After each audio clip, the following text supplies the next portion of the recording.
E aí galera, beleza? Thiago Alves aqui, sejam muito bem-vindos a mais um vídeo do canal De Tal Maneira e hoje num tom um pouco diferente.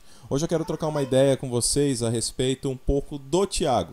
Algumas perguntas que me fazem aí fora do ar, fora do De Tal Maneira e até mesmo pelo Instagram, enfim, algumas curiosidades que as pessoas têm a respeito do trabalho do canal e também de mim, da minha vida, do meu cotidiano. Então, se você está chegando agora no canal, muito prazer e eu peço também que você se inscreva, acione as notificações e venha comigo em todos os conteúdos. Valeu?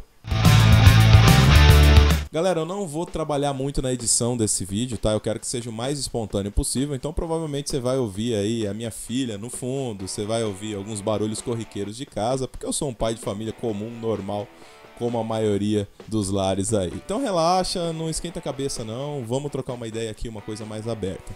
Inclusive eu já quero deixar aí à vontade de você para fazer os comentários aqui embaixo, posteriormente a gente pode fazer mais vídeos assim, então se você já tiver alguma pergunta, alguma curiosidade, deixa aqui embaixo caso eu não responda nesse vídeo aqui, valeu? Pois bem pessoal, se você assistiu o podcast lá no canal do André Carpano, no Vai Vendo Podcast, você vai ver que algumas coisas eu falei da minha vida pessoal, da minha experiência no sistema religioso, mas caso você não tenha ali pegado as nuances, eu estive no sistema religioso por um bom tempo, mas esse sistema ele é só parte da minha história, né? Existe muita coisa ainda que eu vivi, estou vivendo, mas eu tive a oportunidade de estar dentro de uma igreja, né? Ou de algumas igrejas, vamos dizer assim, onde já fui diácono, já fui pregador principal, já preguei no domingo, né? Já liderei grupo de jovens, já fiz também estudos bíblicos, já estive envolvido em diretoria de igreja, já estive envolvido em trabalhos sociais, enfim, muitas coisas ali Deus permitiu que eu trabalhasse com as pessoas e aprendi bastante coisa, não é mesmo? Mas eu queria aqui trocar uma ideia com vocês por causa do canal. E assim eu vou organizar aqui 5 coisas que me fizeram sair do sistema religioso para você ter uma ideia de como funciona aí a minha mentalidade hoje em dia. Uma das coisas que me fez entender que o sistema religioso não era mais uma coisa bacana foi a elitização ou a segregação que acontece dentro das igrejas ou dentro dos sistemas de trabalho religioso. Como assim? Você pode dizer, poxa, mas a igreja, teoricamente todos são iguais, né? Dentro da Bíblia, no escopo bíblico, com os ensinamentos de Jesus, todos são iguais, todos devem ser reportados a Deus da mesma forma, não existe maior, menor, mas nós sabemos que dentro do sistema religioso não é assim que as coisas funcionam. Aí tem muita gente que fala, mano, mas existe pastor, existe presbítero, existe diácono, existe servo, enfim, todas essas paradas que acontecem ali, um organograma que acontece para organizar o trabalho, mas isso, diante de Deus, não faz o homem mais ou menos, maior ou menor do que o outro homem. Em termos de santidade, necessidade de salvação, somos todos iguais, todos no mesmo nível. Só que eu percebi dentro do sistema que as pessoas são tratadas diferentes. São tratadas de acordo com a sua condição social, de acordo com o seu grau de instrução, grau de escolaridade, de acordo com a sua influência. E até, triste dizer isso, mas até mesmo de acordo com a sua cor da pele ou a sua aparência. E eu vi isso no sistema e isso foi uma das coisas que também me chateou bastante. Até por eu não gostar de certas atitudes de lideranças. Enfim, várias coisas envolvendo esse tipo de segregação me chatearam bastante. Inclusive eu tenho algumas experiências nisso, né? Sabe quando você entra no ambiente e você percebe que você não é tão bem quisto assim, porque você é o mais simples ou o mais humilde, porque o seu carro no estacionamento não é o mais bacana? Eu já passei por isso, eu imagino que alguns de vocês aí que estão me assistindo também já passaram por esse tipo de desconforto e faz parte ali de uma segregação que é, entre aspas, né, invisível, mas todos sabem que existe, infelizmente. E isso independe da placa do ministério, tá? Eu não vou citar aqui os ministérios a qual passei por isso, porque foi mais do que um, não foi uma instituição apenas. Outro ponto que também me impulsionou a não fazer mais parte do sistema foram os ensinos, né? Os ensinos muito tendenciosos. Como assim? Você pode notar que Bíblia só tem uma, né? Escrituras sagradas, vamos dizer assim, mesmo entre os protestantes, é uma só. Aí você pode dizer, mas a igreja católica tem uma Bíblia com outros livros que o protestante entende como apócrifo. Mas, querendo ou não, Bíblia é uma só, né? Só que nós vemos que existem ensinos diferentes de acordo com as doutrinas, de acordo com as visões, e são ensinos muito tendenciosos, né? Eu, quando fiz parte do sistema e estava numa igreja, por exemplo, que era dispensacionalista, uma igreja pré-tribulacionista, uma igreja que cria em certas coisas, ela ensinava só dentro daquele escopo. E não necessariamente ela apresentava o que estava nos escritos bíblicos e abria para a pessoa entender, né, ou buscar o conhecimento. Muitas vezes eu vi pregações forçadas, pregações com temas que não tinham muito a ver, mas a pessoa tinha que contornar para poder manter a mentalidade da igreja ou a mentalidade do grupo dentro de um escopo, né? E esse tipo de mensagem aí tendenciosa também foram coisas que me despertaram. Eu falei, cara, eu acho que eu não concordo muito com isso, não. E é óbvio que quando você não concorda com alguma coisa e você tem uma personalidade ou uma atitude de chegar para a liderança e falar, olha, não concordo, não acho que seja assim, eu acho que as coisas não devem ser dessa forma. É claro que quando você toma essa iniciativa, quando você vai e de alguma forma questiona, e eu questionei, cara, eu cheguei na liderança e falei, olha, esse tipo de ensino aqui não é exatamente isso que Jesus está dizendo, não foi isso que foi pregado. Bom, de acordo com as escrituras, não é bem assim, não é esse costume que a igreja tem, não é tão bíblico assim, talvez não seja importante a gente ficar forçando as pessoas nesse nível. Então, quando comecei a questionar isso, não só eu vi que o sistema não cabia para mim, como o sistema olhou para mim e falou, esse daqui também não cabe muito pra gente. O terceiro ponto foi, eu acho que eu já dei um spoiler dele, foram os usos e costumes, né? Aquele exagero, né, cara? Você pode olhar pra mim, você tem aparência extravagante, você tem cabelo comprido, barba e tal. Isso pra homem religioso não é muito bem aceito. E eu não posso dizer pra você que eu tenho cabelo comprido e barba hoje porque eu estou me rebelando. Não, eu sempre gostei de ter o meu cabelo comprido e de deixar a barba. Só que quando eu me converti, né, quando fui crente e não cristão, porque tem uma diferença, mas quando eu fui para essa parada da religião, me foi colocado na cabeça que fazia parte de uma vida de santidade eu ter um determinado modelo de vestimenta, um determinado modelo de cabelo, um determinado modelo de barba, enfim, era uma parada muito rígida. E esses usos e costumes, eles não adicionaram na minha vida de fé, saca? Eu sei que para muitas pessoas funciona, não tô dizendo aqui que não é legal, não faça, não é isso.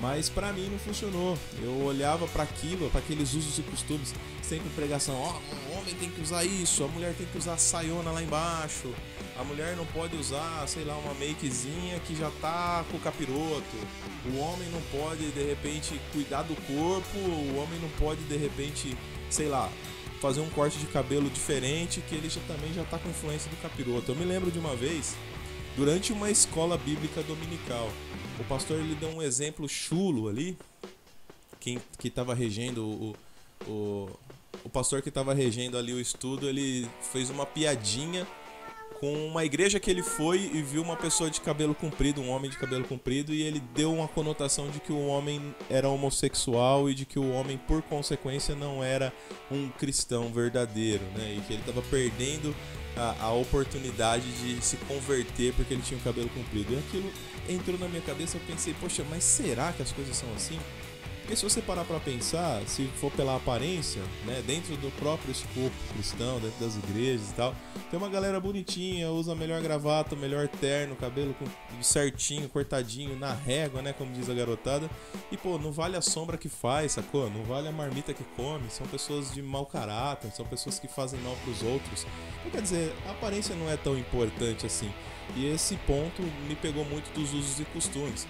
Não só a questão da roupa, né, mas a questão de, por exemplo, oprimir as pessoas a fazer uma coisa, né? Eu acho que é muito chato você chegar em alguém e falar, você tem que se vestir assim, porque se você não se vestir assim, Deus não se agrada. Mas quem foi que disse isso, sacou? Tá escrito nas escrituras lá? Tá escrito nas escrituras, eu acho que ficou meio redundante. Mas tá escrito na Bíblia isso? Olha, você precisa ter assim assado.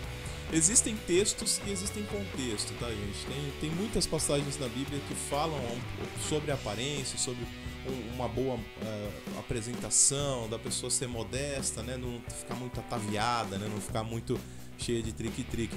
Mas existe um contexto cultural para isso, sabe? Então não dá para você dizer que se não fizer vai ser condenado ou se fizer vai ser santificado. Então eu nunca concordei com essa parada de transformar usos e costumes de uma igreja local ou de um pensamento de uma liderança, transformar isso numa obrigatoriedade, numa diferença entre ser salvo ou não, entendeu?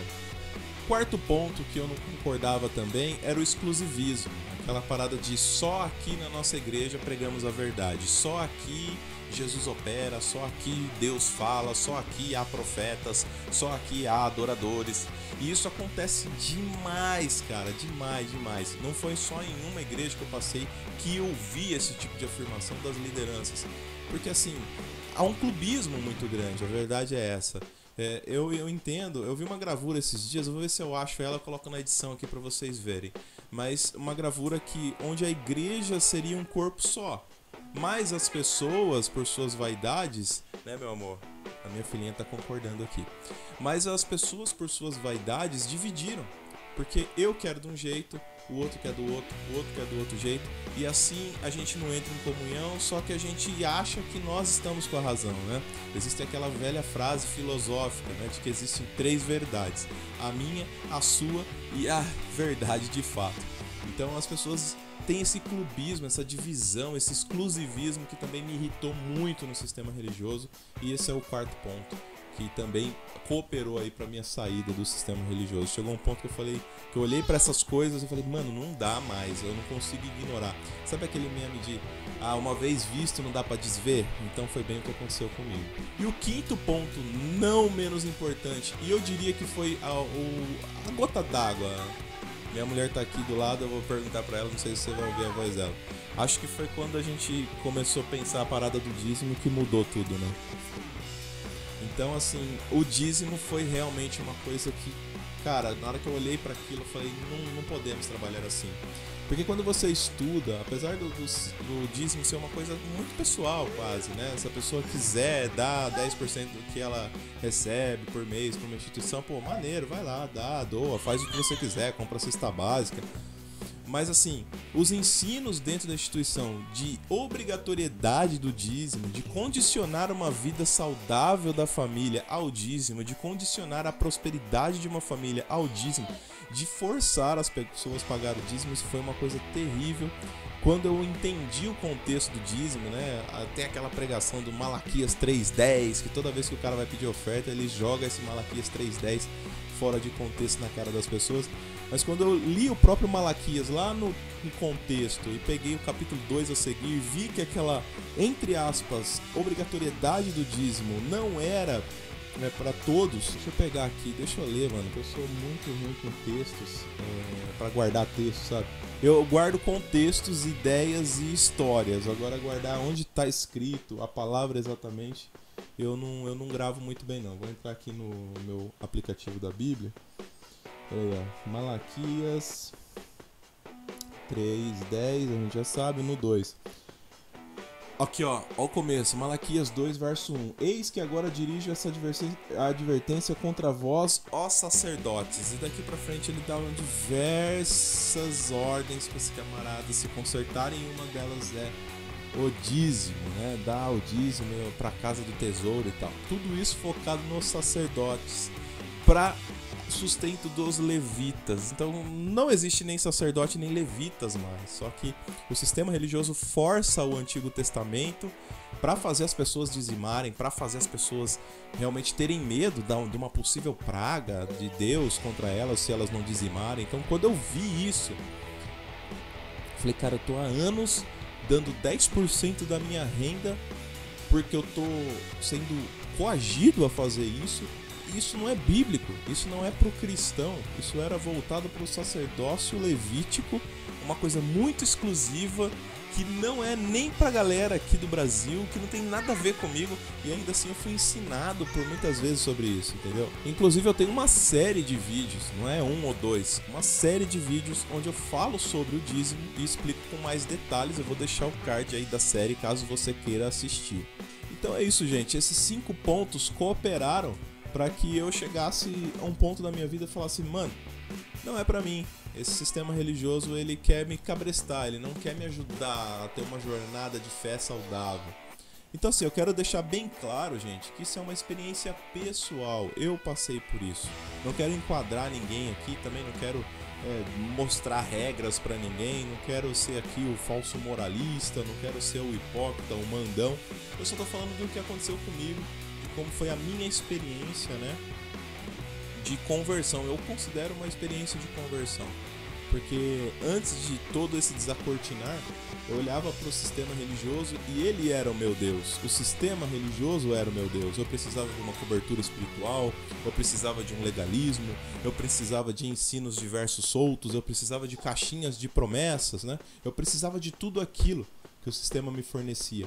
Na verdade, hoje eu entendo que eu terceirizava a minha fé para um pastorado ou para uma liderança, né? Eu sou ali, entre aspas, servindo a Deus, mas tem alguém orando por mim, eu estou debaixo da cobertura de alguém, de fulano, de ciclano, quando na verdade eu não vivia uma santidade ou uma liberdade ou uma vida com Deus propriamente. Eu vivia um escopo, né? Uma cartilha.